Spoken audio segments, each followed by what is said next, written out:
மும்பையில் ஜிம்னாஸ்டிக் துறையில் துரோணாச்சாரியா விருது பெற்ற பிரபல பயிற்சியாளர் பாலியல் குற்றச்சாட்டின் கீழ் போக்சோவில் கைதாகி இருப்பது விளையாட்டுத் துறையில் பெரும் அதிர்ச்சியை ஏற்படுத்தியுள்ளது.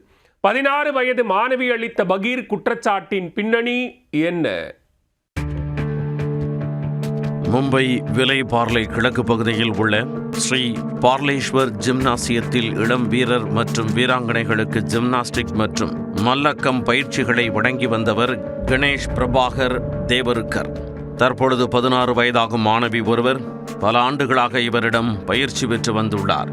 படிப்பு காரணமாக அந்த மாணவி சமீப காலமாக பயிற்சிக்கு செல்லாமல் இருந்துள்ளார்.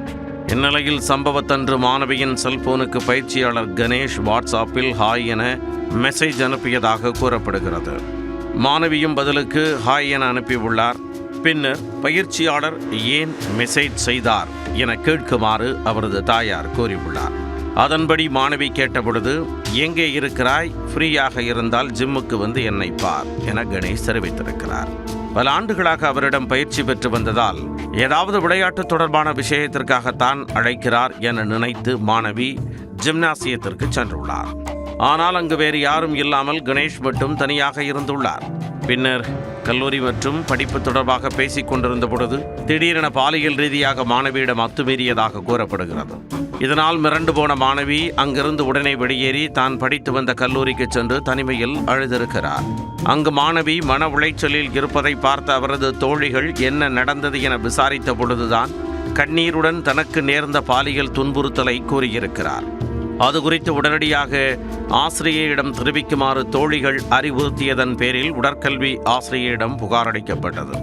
ஆசிரியர் மூலம் மாணவியின் பெற்றோருக்கும் தகவல் தெரிவிக்கப்பட்ட நிலையில் அவர்கள் போலீசில் புகார் அளித்தனர். புகாரின் அடிப்படையில் விலை பார்லே போலீசார் போக்சோ சட்டத்தின் கீழ் வழக்கு பதிந்து கணேஷ் தேவருக்கரை கைது செய்தனர். இந்த வழக்கில் ஜிம்னாசியத்தை சுற்றியுள்ள சிசிடிவி காட்சிகள் ஆய்வு செய்யப்பட்டு வருகின்றன. மாணவிக்கும் பயிற்சியாளருக்கும் இடையே நடந்த வாட்ஸ்அப் உரையாடல்களும் விசாரணையில் சேர்க்கப்பட்டுள்ளன. மல்லக்கம் துறையில் சிறந்த பயிற்சியாளருக்கான துரோணாச்சாரியா விருதை 2023ஆம் ஆண்டு கணேஷ் தேவருக்கர் பெற்றுள்ளார். விளையாட்டு வீரர்களை உருவாக்கிய பயிற்சியாளர் மீது 16 வயது மாணவி பாலியல் குற்றச்சாட்டை முன்வைத்திருப்பது விளையாட்டுத் துறையில் பெரும் அதிர்ச்சியை ஏற்படுத்தியுள்ளது.